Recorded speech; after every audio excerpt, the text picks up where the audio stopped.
मुरगुड येथे विवाह सोहळ्यादरम्यान धक्कादायक प्रकार समोर आला असून लग्न ठरवणाऱ्या एजंटकडून फसवणूक झाल्याचा आरोप होत आहे. लग्नाच्या मुहूर्ताच्या अवघ्या काही मिनिटांपूर्वी नववधूनेच लग्नास नकार दिल्याने एकच खळबळ उडाली. माहितीनुसार मुरगुड येथील एका तरुणाचे लग्न इचलकरंजी येथील मुलीसोबत एजंट मार्फत ठरवण्यात आले होते. लग्नापूर्वी सर्व विधी पार पडले होते. मात्र मंडपात उपस्थित पाहुण्यासमोर नववधूने आपले यापूर्वीच लग्न झाल्याचे सांगत या विवाहास नकार दिला. तसेच उपस्थित व्यक्ती आपले नातेवाईक नसल्याचेही त्यांनी स्पष्ट केले. या घटनेनंतर वधू पक्ष व संबंधित एजंटवर फसवणुकीचे आरोप होत असून पीडित कुटुंबाने सुमारे 4 लाख रुपयांचा खर्च केल्याची माहिती समोर आली आहे.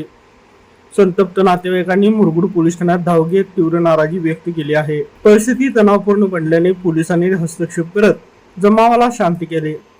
संबंधितांवर कायदेशीर कारवाई करण्यात येईल असे आश्वासन पोलिसांनी दिले आहे. लाईव्ह मराठीसाठी मुरगुडहून सर्जेराव भाट.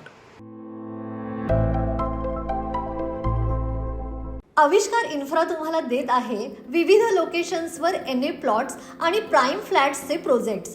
नंदिनी जाधव नगर, शांत निवांत कोल्हापुरात घर म्हणजेच नंदिनी जाधव नगर. मल्हार रामगिरी, तुमच्या स्वप्नातील बंगल्याची पहिली पायरी. मल्हार रामगिरी हातकणंगले.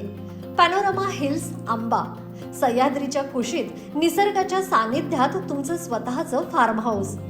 पद्मवीरा सिटी जयसिंगपूर, एक आधुनिक लाईफस्टाईल देणारा 1 and 2 BHK होम्सचा प्रोजेक्ट.